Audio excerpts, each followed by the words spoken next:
Welcome back to the Hater's Guide to VCT Americas. After the boys and Sentinels brought back the Masters Madrid trophy to Americas, we are back at it once again, where teams are vying to qualify for Masters Shanghai and competing to earn points for Valorant Champions Seoul 2024. We've had free agency changes, drama sprinkled here and there, so let's review how each of these teams got here and how each of these teams could win Valorant Champions Tour Americas Stage 1. Before we get started, I'd like to talk about Exit Frag, a video podcast with members of the VCT YouTube community.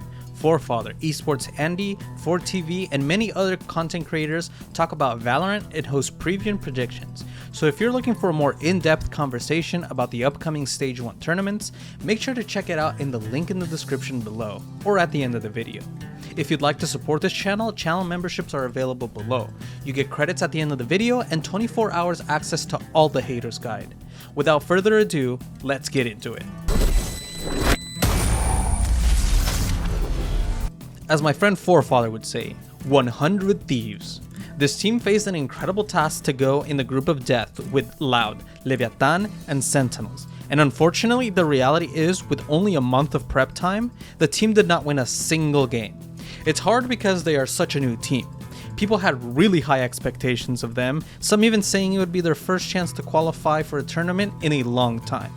The reality is that adding Boostio to the team and expecting things to work out immediately is a recipe for disappointment. In my eyes, they did well with what they had. They managed to take a really close game with Leviatan and even take a map off Sentinels. Look, there are other teams on this video that also have suffered from the EG jail syndrome. And after this split, there are no more excuses for underperforming. If you didn't make it far in kickoff, you had plenty of time to work on team chemistry and iron out the struggles you had during the tournament. Boostio, EU, will not be the reason that they become better. They are going to need to step it up together. I like Bang, he has talent, but it's time to realize that talent. Cryo has always been solid, but we need that guy who got that insane ace on Pearl back. Asuna, I don't really know how he's still on this team, but I guarantee you the blackmail he has on Nade Shot is probably insane. Jokes aside, this team has a high ceiling, but their floor is relatively low right now. Again, it's time to realize their potential. Ben meke, mal meke. Ben meke, mal meke. Furia is that nice girl that can't get her crush to recognize her. And by crush, I mean Pancada. Pancada was benched by Sentinels at the beginning of the season, and this team is in desperate need of a game changer. Unfortunately, because of Pancada's health, he will not be playing for the team. Liazi was let go from the team, and his replacement is now Leviatan's former player, Nauzer. Can I tell you whether this team will be good or not? Absolutely not. I have no clue. They looked decent against NRG, even with a struggling Havoc, and lost against MIBR in a decent game. But unfortunately, the roster shuffling has left me with a massive question mark. I feel like we need another contending Brazilian team, but the talent in Americas is really high, and North American players are only getting better and better. Even with a struggling team like C9, they have a player they can rely on in Oxy. I just don't feel the same way about MW Zera. Let's see how this team does. E aí, eu tô com um problema de saúde que, tipo, como é o nome daquele bagulho que protege? Tá muito baixo, muito baixo. Então, eu simplesmente não posso ficar doente. Crew is a difficult team to talk about because I would love to have a team that is entirely comprised of Latino American talent and also be a contender. While we saw what could be of Crew last year in the LCQ, they really haven't shown that this year with their new roster additions in MTA and Shy. They lost twice to G2 in the kickoff tournament, which they were only able to take one map off of them. I understand that their only experience so far has been with G2, but I feel like we're right back in the cycle of Crew having decent players that when truly motivated can win, but can never perform when it matters the most. While I appreciate that Crew has stuck to that Latino identity, they are perceived by many as the leftovers of Tier 1 talent in the Americas. When you have a system that requires you to earn points based on consistency to qualify for tournaments, I start to doubt this team will be able to generate any momentum due to how historically inconsistent they have been.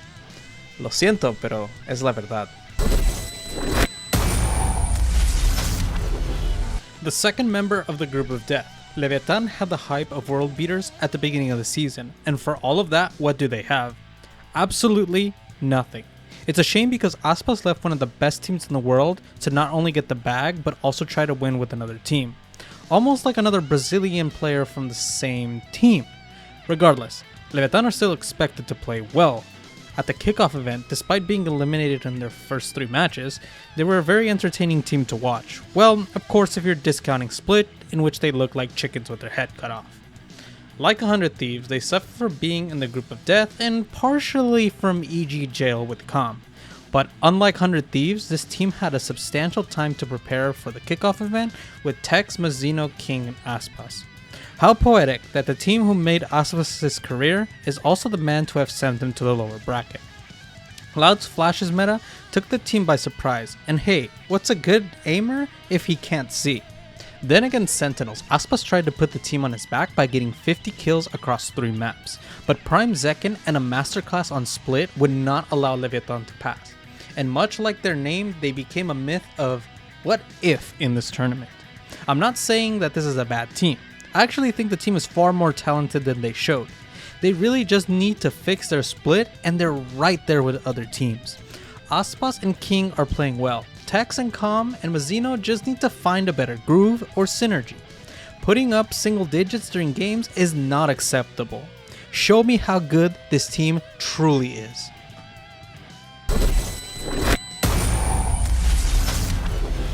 First things first, thank you Zeph for letting me be on your haters guide.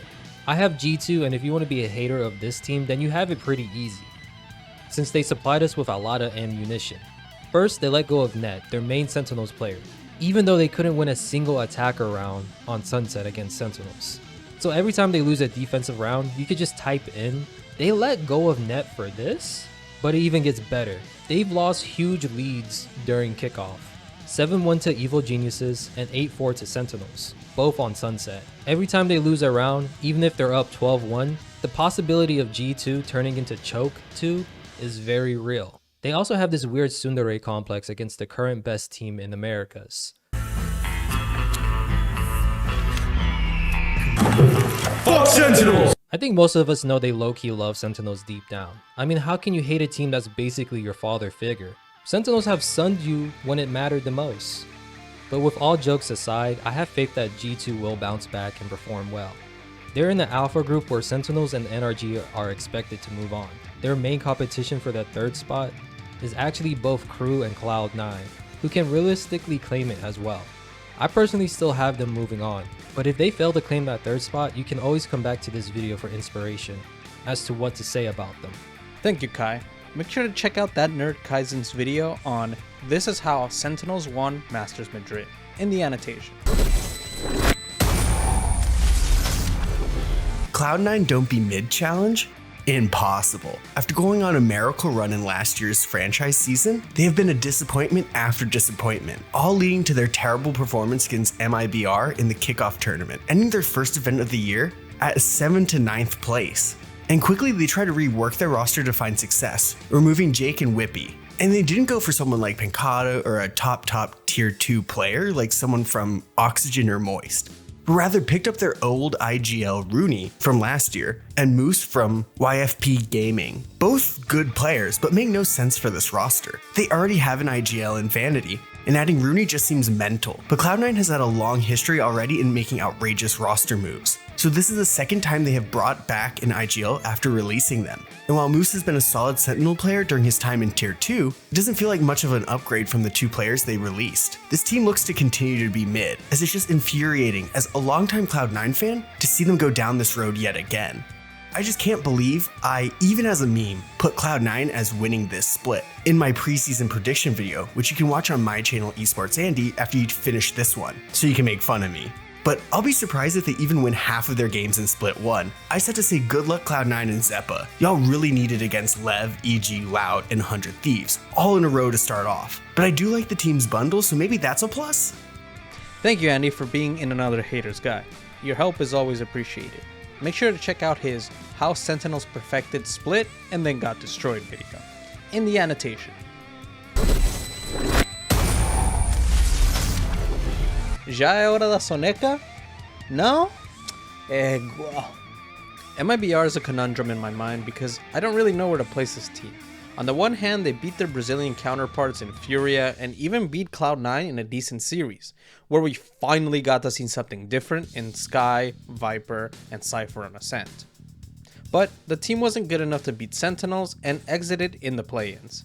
I poked fun at the fact that MIBR was trying their hardest to look like Loud by hiring Bazooka and Fraud as their coaches, and the reality is that with both former Loud coaches, MIBR has looked much better than the bottom feeders that they were last year, showing more structure and teamwork in the way that they play. One of the biggest downsides of this team is that they are another team that has no standout players, whereas other teams in Americas have players like Demon One, Oxy, Zekken, and less. Whereas in contrast to MIBR, no one really stands out as the guy. This team, much like Furia, is in desperate need of someone like Pancada or a crack talent from the tier 2 scene. The floor of this team has been raised, and I can appreciate that, but the ceiling from a spectator's perspective looks much lower with the current players they have. This is like the fourth team to suffer from EG jail syndrome, and it showed. To a certain extent, it seems that for kickoff, the main mission was to address the teamwork. Absolutely no one expected them to perform well, and if I was a betting man, I would assume that majority of VCT fans were rooting for G2 to beat them. The reality is that they look comparable. We always talk about vibes and how important that is for a team's chemistry, and they looked like they were having a good time. Some of their comps were goofy as hell, but Jawgemo was on deadlock, and that's usually a sign of a team experimenting with some new stuff. In their match versus Loud, things just didn't go their way. The momentum that Jawgemo usually generates didn't appear. Even Apoth with his performance on Icebox and Mr. Derek Overwatch himself on Sunset tried their best to get him to Masters Madrid, but it was for naught. Seriously, let's talk about how the hell did 100 Thieves suppress Derek so much. Bro looked like a different player with EG.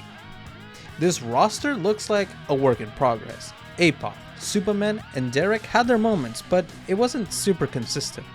But that doesn't mean that they're bad. If anything, I think we're in for another surprise of a roster. Especially because Potter has proven she can scout and bring the best out of players, not only in the individual performance aspect, but also in the team chemistry. I have no doubts that this team could do some damage. How much is still yet to be seen. As I sit here contemplating the world, I ask myself, should I just stop watching Valorant?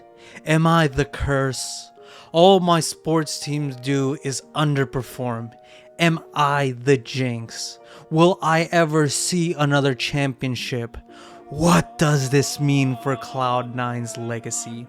As I remember Fraudis, Billy eliminating us, FNS's retirement, Ye's downfall, Chet choosing Split instead of Lotus, I wonder, would we have been the ones to win Masters Madrid if it wasn't Sentinels?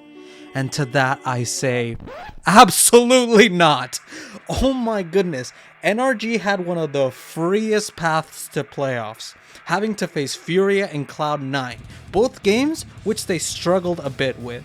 Not enough to lose a map, but struggled regardless. Against Sentinels, they were up 11-8 at one point, but they just had to choke away the lead. The Ascent looks solid, like the team we expect them to be. But to be fair, the map on that meta at this point is old as hell. And on Split, well, I'd rather not revisit that, cause you know how it ends. I'm a bit worried about this team, and it's mostly because I'm very dissatisfied with this team playing with a style of we have better players instead of we have a better team. Like Fnatic and EMEA, if you don't innovate, change your strategies, or expect talent to bail you out instead of playing together, you will fall behind. Look at all the prep work Sentinels did as a team, and the focus of Loud to play together as a team. That is what I want. If NRG can achieve that, there is no stopping them. Loud morreu, Loud morreu, Loud morreu. Não, eu estou brincando. Loud ended up placing 4th at Masters Madrid, And honestly, for a team that has lost their star player and introduced QCK to the roster, they did very well. QCK is not and will never be a replacement for ASPAS. Loud instead have attempted to change the meta and their playstyle and leaned heavily on flashes. In Americas, not many teams had a response to this, and Leviatan, Evil Geniuses, and Sentinels all lost to this new playstyle. At Masters Madrid, Loud got blessed with a relatively easy route to playoffs after losing to Gen G. In their opening match, they had to play against Fun plus Phoenix and Edward Gaming. If you're wondering why I say easy, it's because China in general has been playing really sloppy Valorant, and it showed at Masters Madrid. Loud destroyed FPX on Sunset and had a decently close game on Breeze, but everyone including myself were shocked when Loud did its best cosplay of the Chinese government and oppressed the hell out of EDG, to the point where they didn't get more than 5 rounds, and I'm not talking about a map, I'm talking about the entire game. Playoffs, on the other hand, were not easy for Loud. Their first matchup was against Sentinels, and unlike last time, Sentinels was operating at full gear and had already experienced losing to the Flashes. On Sentinels' home map Split, Loud had no chance and lost 13-4. On Breeze, Loud chose to run their most normal composition of Harbor, Viper, KJ Sova, and Jet. QCK surprisingly played very well, ending the map with a 23 and 18 KD, showing that the training reels of his performance are coming off and he can play other agents aside from Phoenix. On the final map, Sentinels were incredibly close to closing out the map 13-9, but Loud mounted a comeback to send it into overtime, and it resulted in Sentinels beating them. And they took it to the World Champions, which is impressive as hell. Unfortunately, Loud attempted to go band for band with Paper Rex in the Chaos department, and the Flash's meta could not defeat Paper Rex. Loud's run was much more impressive than most would give him credit, and QCK showed some flashes, no pun intended, of being a great player. I have high expectations for this team because they have proven to be an international contender, but can they become any better than what they have? Only time will tell. Sentinels have brought back the Americas a new trophy, and thank God, because we are one trophy away from being the greatest of all the regions. This team really did go through one of the best journeys in a long time. The roster was not synergizing well together with the constant changes from last year. Def as IGL, then Marved. The head coach's changes from Psycho to Kaplan, and the struggles in players' personal lives. It was a mess last year. During the offseason, they would make moves that would change everything for them. They signed John QT as the IGL and Zellsis as a substitute. Then, they played at the Africa TV Valorant League and beat Paper Rex with Gene. And in a very controversial move, they swapped out Zellsis for Pancata because they had won the AVL. The success of this team, in my opinion, comes from the insane amount of prep work they did in the offseason, and it showed at Masters Madrid. They won every game leading up to facing Gen G in the upper finals, and then went to the lower finals and faced against Paper Rex in a match that they won decisively. At Grand Finals, maps were back and forth between Gen G and Sentinels, but the coaching by Kaplan, John QT being ice cold under pressure, the insane talent of TenZ and Zekken, and the vibes from Zellsis propelled the team to a map 5, in which the vibe merchant Zellsis was the kill leader that led them to win Masters Madrid. I could go on, but I get the feeling that people are already aware of how good they are. So much that the opening match for Sentinels at the Riot Games Arena in LA is sold out. You guys bought the bundle. You guys cheered for the team when it had its ups and downs, and now I can firmly say that Sentinels are back. Long live the fighters. This tournament is split into 2 groups, Alpha and Omega. Teams in Stage 1 will play teams in the opposite group. Alpha group is comprised of Sentinels, Cloud9, G2, Crew, and NRG. Omega group is comprised of Leviatan, Loud, 100 Thieves, MIBR, Evil Geniuses, and Furia. For example, NRG will play Loud, Furia, Leviatan, MIBR, Evil Geniuses, and 100 Thieves. So no one from their actual group. The top 3 teams from each group will then play in the playoffs. The 1st seed and the 2 seed will get buys. The 3rd to 6th seed will have to play in one single elimination game. This means that at this stage, the Alpha group will only have 6 games to play, while Omega will have to play 5. Then, in the next stage, teams will play games against opponents in the same group. I'd like to thank that nerd Kaizen and Esports Andy for helping me with segments in this video. If you haven't checked out their channels, they're in the link in the description below. I'd also like to thank the channel members for this month. In the gold tier, we have Ankles, No Man Wolf, AMOB23, and Wear Aware Vintage. In the silver tier, we have Juicy J, Juan David Vergara, Here is John, SatXN. And in the bronze tier, we have Emperor Palps, Luis Enrique, Hal Hades, and AGNT Paradox. Thank you for your support. It allows me to continue making videos. If you'd like to become a channel member, for $1 a month, you get 24 hours access to all the haters guides and VODs of our live streams, where we discuss breaking news and play ranked, and you also get shoutouts in the video. Thank you for watching, and have a nice day.